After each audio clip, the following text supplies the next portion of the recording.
दोस्तों आज हम एक सुपर इम्पोर्टेंट टॉपिक पे बात करेंगे ऑथेंटिकेशन। इस वीडियो में हम OAuth.js का यूज़ करके नेक्स्ट.js प्रोजेक्ट में ऑथेंटिकेशन इंप्लीमेंट करेंगे। पहले समझते हैं कि OAuth.js है क्या। OAuth.js जो पहले नेक्स्ट.auth के नाम से जाना जाता था, वेब एप्लीकेशन के लिए एक पावरफुल ऑथेंटिकेशन सोल्यूशन है। ये बिल्कुल फ्री और ओपन सोर्स है। इसको गिटहब पे 25 के अबव स्टार्स मिले हैं, तो डेवलपर्स इसको काफ़ी ट्रस्ट करते हैं। OAuth.js के जो की फीचर्स है वो है मल्टीपल प्रोवाइडर सपोर्ट करता है, जैसे Google, GitHub, LinkedIn, email login. और ये built in security features provide करता है। डिफरेंट डाटाबेस के साथ इजीली इंटीग्रेटेड हो जाता है। नेक्स्ट.js के साथ सीमलेसली वर्क करता है और प्रोडक्शन रेडी सोल्यूशन है। और सबसे बेस्ट पार्ट है, मैं आपको सारी स्टेप्स इतनी डिटेल में एक्सप्लेन करूंगा कि आप इजीली अपने प्रोजेक्ट में इंप्लीमेंट कर पाओगे। तो पहला हमारा स्टेप होगा कि हम नेक्स्ट.js का प्रोजेक्ट सेटअप कर लेते हैं। तो मैं अपने प्रोजेक्ट फोल्डर में जाकर टर्मिनल ओपन कर लेता हूँ। npx create next ऐप, और मैं यहाँ पे ऐप का नाम दे देता हूँ माई ऑथ ऐप। मैं यहाँ पे अभी के लिए टाइपस्क्रिप्ट चूज कर रहा हूँ और टेलमेंट CSS चूज कर रहा हूँ स्टाइलिंग के लिए, और ऐसा directory yes, app router yes, yes और नो। ठीक है, तो ये हमारा नेक्स्ट का प्रोजेक्ट क्रिएट हो रहा है। मैं टाइपस्क्रिप्ट में सेटअप कर रहा हूँ, आप जावास्क्रिप्ट में भी कर सकते हो। हमारा मेन फोकस OAuth.js पे रहेगा। अब हमारा प्रोजेक्ट बनकर रेडी हो गया है। मैं इसको अपने VS कोड में ओपन कर लेता हूँ। आप अपने किसी फेवरेट एडिटर में ओपन कर सकते हो। तो ये मैंने VS कोड में ओपन कर लिया है और साथ ही साथ मैं यहाँ पे टर्मिनल ओपन कर ले रहा हूँ। पहले हम सबसे पहले प्रोजेक्ट को रन कर देते हैं। साथ ही साथ मैं यहाँ पे एक और टर्मिनल ओपन कर लेता हूँ जिसमें हम अपने पैकेजेस वगैरह इंस्टॉल करेंगे। चलिए अब OAuth.js की डॉक्यूमेंटेशन पे चलते हैं, और ये OAuth.js की वेबसाइट है जिस पे मैं अभी गेट स्टार्टेड बटन पे क्लिक कर देता हूँ। तो ये OAuth.js की डॉक्यूमेंटेशन है। तो अभी हम इस नेक्स्ट.js चूज कर लेते हैं, और नेक्स्ट.js में जाने के बाद में हमें ये कमांड इंस्टॉल करनी है सबसे पहले अपने नेक्स्ट.js के लिए। तो पहले मैं यहाँ पे जाता हूँ प्रोजेक्ट में और ये कमांड यहाँ पे डाल देता हूँ। तो ये कमांड इंस्टॉल हो रही है, तब तक हम नेक्स्ट स्टेप देखते हैं। नेक्स्ट स्टेप है OAuth सीक्रेट जनरेट करना। OAuth.js में एक मैंडेटरी इन्वायरमेंट वेरिएबल चाहिए होता है OAuth सीक्रेट, जो टोकन और ईमेल वेरिफिकेशन हैशेस को इनक्रिप्ट करता है। एक रैंडम स्ट्रिंग वैल्यू होती है और इसको जनरेट करने के लिए OAuth.js में कमांड दिया हुआ है। तो ये कमांड हम अपने प्रोजेक्ट में डाल देते हैं। तो अभी हमने env फाइल भी नहीं बनाई है, तो अभी मैंने ये कमांड डाल दिया है और यहाँ पे हमारा .env.local फाइल भी क्रिएट हो गया है। साथ ही साथ OAuth सीक्रेट भी जनरेट होकर यहाँ पे आ गया है। तो अब समझते हैं हम नेक्स्ट स्टेप। थर्ड स्टेप है कॉन्फ़िगर, जिसमें हम डिफरेंट फाइल्स बनाएंगे जो रिक्वायर्ड OAuth.js के लिए। पहला जो फाइल हमें बनाना हुआ है auth.ts, जो अपने src फोल्डर के अंदर बनाएंगे रूट पे auth.ts, और इसके अंदर जो यहाँ पे रिक्वायर्ड कोड है वो हम अभी डाल देते हैं। ये OAuth.js को इनिशियलाइज कर रहा है और यहाँ पे प्रोवाइडर्स में भी के लिए खाली एरिया है। अभी हम नेक्स्ट जो हमें करना है वो है ये फाइल बनानी है इस फोल्डर पाथ के अंदर। ऐप के अंदर API फोल्डर, फिर auth फोल्डर, फिर हमें ये फोल्डर बनाना है, उसके अंदर route.ts डालना है। ठीक है, तो चलते हैं मैं अपने ऐप में। यहाँ पे पहला फोल्डर है API, फिर इसके अंदर है auth फोल्डर, और इसके अंदर ये जो फोल्डर नेम है .next.auth, और इसके अंदर जो हम फाइल बनाएंगे वो है route.ts। और जो वहाँ पे कोड दिया हुआ है ये कोड हम वहाँ पे कॉपी पेस्ट कर देंगे। ये हमने जो auth फाइल बनाई है रूट में, वही से हैंडलर्स को इंपोर्ट करके और इससे गेट और पोस्ट मेथड को यूज़ कर रहा है, जो हमने ये हैंडलर यहाँ पे एक्सपोर्ट किया था। अभी हम बनाते हैं कि middleware.ts, ये भी हमारे रूट में ही बनेगा src के अंदर middleware.ts, और इसमें जो कोड दिया हुआ है सेम हम वहाँ पे रख देंगे। ये भी हमने जो auth फाइल बनाई थी उसी से इंपोर्ट हो रहा है auth h middleware, यहाँ पे हमने auth को एक्सपोर्ट किया था। ठीक है, तो अब हम हमारा जो है OAuth.js जो इनिशियलाइज हो गया है सेटअप। अभी हम चलते हैं नेक्स्ट स्टेप पे। नेक्स्ट स्टेप है कि हम यहाँ पे अब गूगल ऑथेंटिकेशन देखने वाले हैं। तो ऑथेंटिकेशन में जाकर हम OAuth में चलते हैं, और यहाँ पे बहुत सारे प्रोवाइडर्स हैं जैसे गूगल, गिटहब, ट्विटर। यहाँ पे हम सर्च भी कर सकते हैं, जिसमें लिंक्डइन, एप्पल, बहुत सारे ऑप्शन हैं यहाँ पे। तो अभी हम गूगल लॉगिन इम्प्लीमेंट करने वाले हैं, तो मैं गूगल पे क्लिक कर देता हूँ और यहाँ पे स्टेप्स हम 1 बाय 1 फॉलो करते हैं। तो हमारा सबसे पहला स्टेप रहेगा कि हमें OAuth ऐप रजिस्टर करना पड़ेगा गूगल क्लाउड पे जाकर। तो मैं चला जाता हूँ यहाँ पे cloud.google.com पे जाकर, और यहाँ पे मैं जो हमें गूगल अकाउंट चूज करना है वो चूज कर लेंगे, और फिर मैं यहाँ पे कंसोल पे क्लिक करता हूँ। कंसोल पे क्लिक करने के बाद में हम API एंड सर्विसेज को चूज करेंगे। API एंड सर्विसेज को चूज करने के बाद में हम क्लिक करेंगे कार्डेंशियल्स के ऊपर। यहाँ पर हमें क्लिक करना है क्रिएट कार्डेंशियल्स के ऊपर और इसके अंदर हमें क्लिक करना है ओथ क्लाइंट आईडी के ऊपर। यहाँ पे हमें सबसे पहले अपना एप्लीकेशन टाइप चूज कर लेना है, जो हमारी वेब एप्लीकेशन है। यहाँ पे उसका नाम दे देना है माई ओथ ऐप, मैं दे दे रहा हूँ अभी के लिए।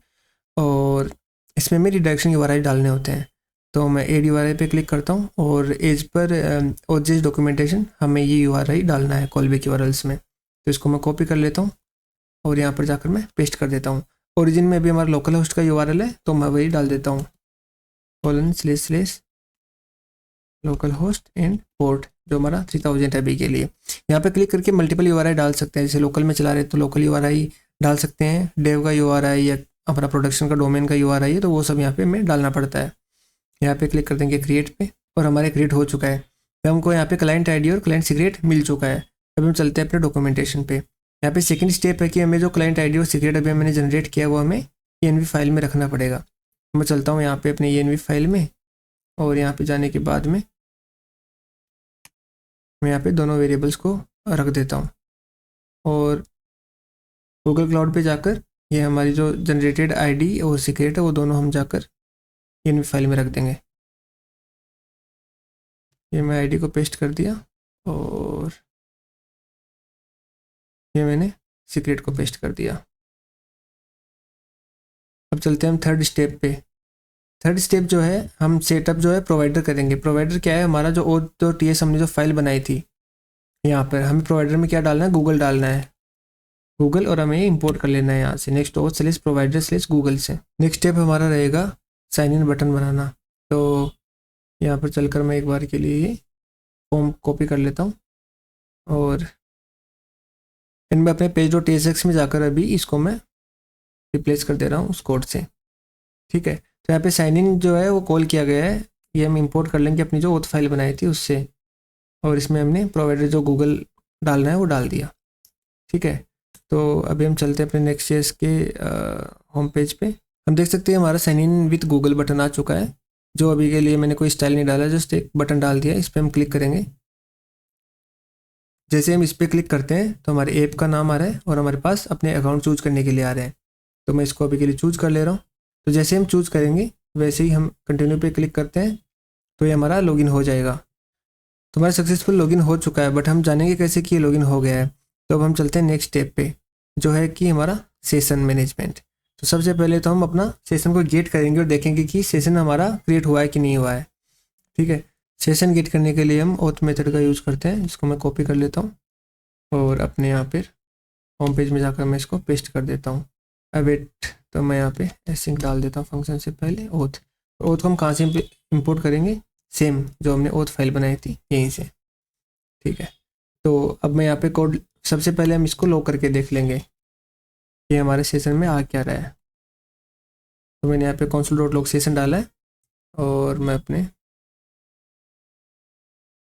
पेज को जाकर जैसे ही रिफ्रेश करता हूँ हम यहाँ पे देख सकते हैं अपने सेशन की डिटेल्स जो है लॉग हो गई है। हमारे पास सेशन के अंदर यूज़र आ रहा है, यूज़र ऑब्जेक्ट के अंदर नेम, ईमेल, इमेज और एक्सपायर टाइम आ रहा है हमारे पास। अब मैं console.log को हटा दे रहा हूँ और यहाँ तो अब हम लॉजिक लिख लेते हैं कि अगर session.user अवेलेबल है तो हम यूज़र की डिटेल और साइन आउट बटन दिखा देंगे। तो रिटर्न, मैं सेम फॉर्म डाल दे रहा हूँ अभी के लिए, जिसमें हम साइन आउट बटन दे देंगे।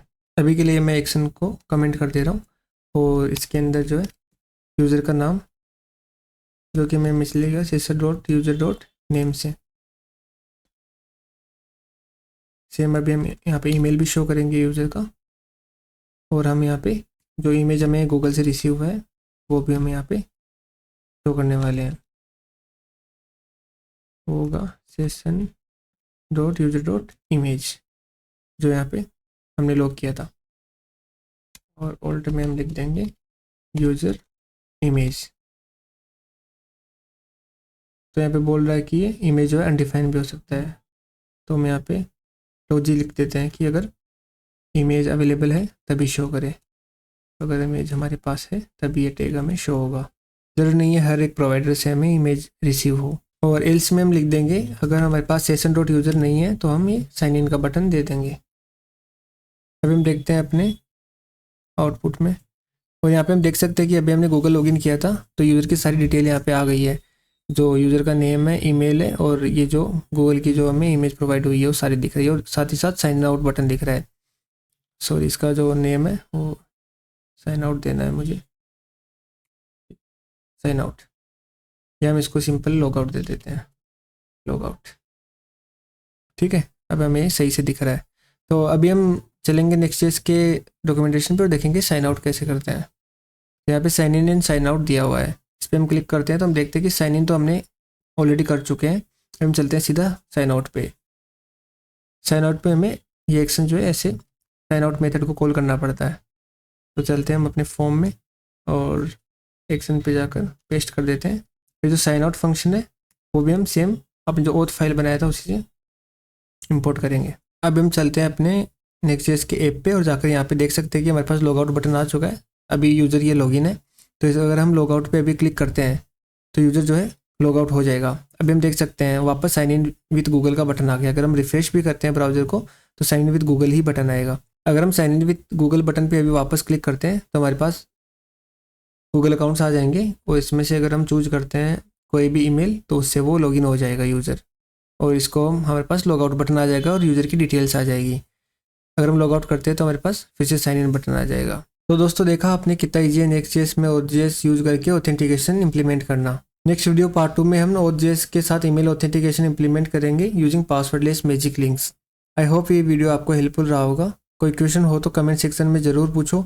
वीडियो को लाइक करो, शेयर करो और चैनल को सब्सक्राइब करो ऐसे ही यूजफुल वीडियोज़ के लिए। Thank you.